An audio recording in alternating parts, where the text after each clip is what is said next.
Okay students, हमारा आज का टॉपिक है over and under valued securities. हमने अभी तक बात की थी कैपिटल एसेट प्राइसिंग मॉडल की, और हमने डिस्कस किया था अबाउट सिक्योरिटी मार्केट लाइन। हमने कहा था कि जो नॉर्मली सिक्योरिटीज़ होती हैं वो उस लाइन के ऊपर फॉल करी होती है उनकी रिटर्न्स। उसकी रीज़न क्या होती है?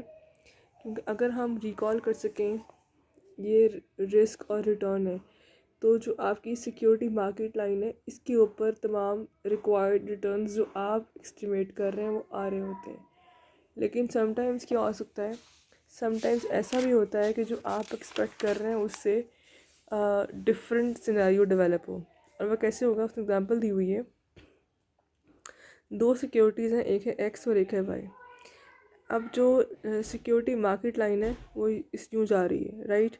और जो एक्स का रिटर्न है, जो कि एक्चुअली है, मतलब आप कम एक्सपेक्ट कर रहे हो, आप यहाँ पर हो, और एक्चुअली जो वो ऑफ़र करके सिक्योरिटी वो ज़्यादा दे रही है।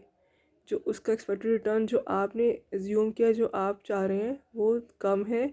और एक्चुअली अगर मैं कंपेयर करूँ या एक्चुअली मैं देखूँ तो वो ज़्यादा ऑफ़र कर रही है सिक्योरिटी रिटर्न। इस केस में क्या होगा कि अगर ऐसा कोई सिनेरियो डेवलप हो कि जहाँ पर ज़्यादा ऑफ़र हो रिटर्न, तो एज एन इन्वेस्टर आप क्या करेंगे, आप उस सिक्योरिटी को परचेज़ कर लेंगे। अभी मुझे नज़र आ रहा है कि अगर मैं परचेज़ करूँगी तो मेरा बेनिफिट है ना कि मुझे ज़्यादा रिटर्न मिलेगा वहाँ से। अब ज़ाहिर है मैं एक इन्वेस्टर हूँ, मेरी तरह और बहुत सारे इन्वेस्टर्स भी ये काम कर रहे होंगे। इम्पैक्ट क्या होगा कि एकदम से जब बहुत सारे लोग परचेज़ करना शुरू करेंगे तो डिमांड बढ़ जाएगी, और इसकी क्या हो जाएगी, प्राइस ज़्यादा हो जाएगी। वो जो मुझे एडवांटेज मिलना था ना शुरू में, अगर मैं अकेले जाती, वो क्या था कि कम प्राइस है, ज़्यादा रिटर्न है।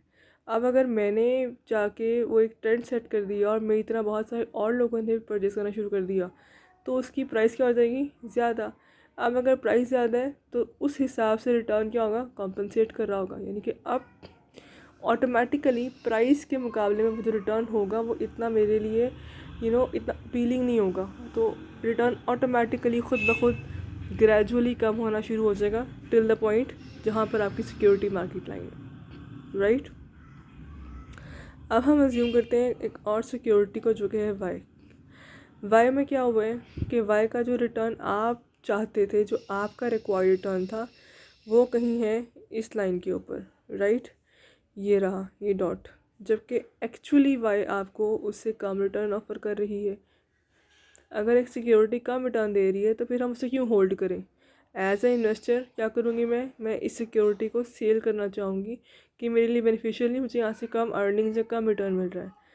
इसका इम्पैक्ट क्या होगा जब मैं, या इसके बाद क्या होगा कॉन्सिक्वेंसली, जब मैं इसको सेल कर दूँगी सिक्योरिटी को, वाई को, तो मेरी तरह और बहुत सारे लोग क्या करेंगे, इसको सेल करना शुरू कर देंगे।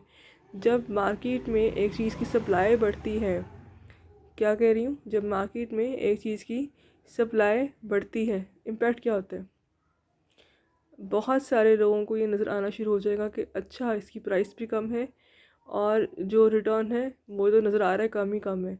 तो जब सप्लाई ज़्यादा हो गई हुई है और कम कीमत पे अवेलेबल है, रिटर्न भी कम है, तो नेचुरली जो नया बायर होगा, अब आप नहीं है, आपने तो बेच दिया, जो आपके बाद वाले जो न्यू बायर्स हैं उनको नज़र आ रहा है कि रिलेटिवली सप्लाई ज़्यादा होने से प्राइस कम हुई है ना, तो प्राइस कम होने की वजह से सस्ती सिक्योरिटी आपको मिल रही है, तो रिटर्न भी उस हिसाब से मुनासिब ही है। तो जो न्यू बायर्स होंगे they will have an opportunity to get advantage of buying the security Y at a relatively lower price and with a comparatively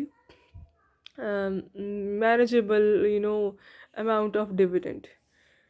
तो जब अगेन लोग बाय करना शुरू करेंगे तो फिर प्राइस वुड गो अप और फिर रिटर्न पहुंच जाएगा इसके ऊपर। यानी कि नेचुरली जहाँ से हमने बात का आगाज़ किया था वो यही था कि तमाम एसेट्स जो भी हमारे पास होते हैं, जो हमारे पोर्टफोलियो में थे, उनका रिटर्न यहाँ कहीं फॉल करा होगा इस लाइन के ऊपर जो हमने ड्रॉ की थी, सिक्योरिटी मार्केट लाइन के ऊपर।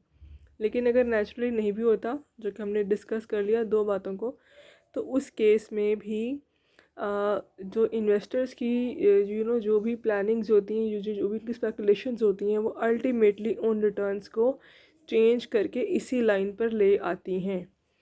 तो इस तरह से जो है वो आपका अफेक्ट हो रहा होता है बाइंग एंड सेलिंग, अगर आपके रिटर्न्स डिफरेंट हों, सिक्योरिटी मार्केट लाइन के ऊपर ना आ रहे हों, राइट।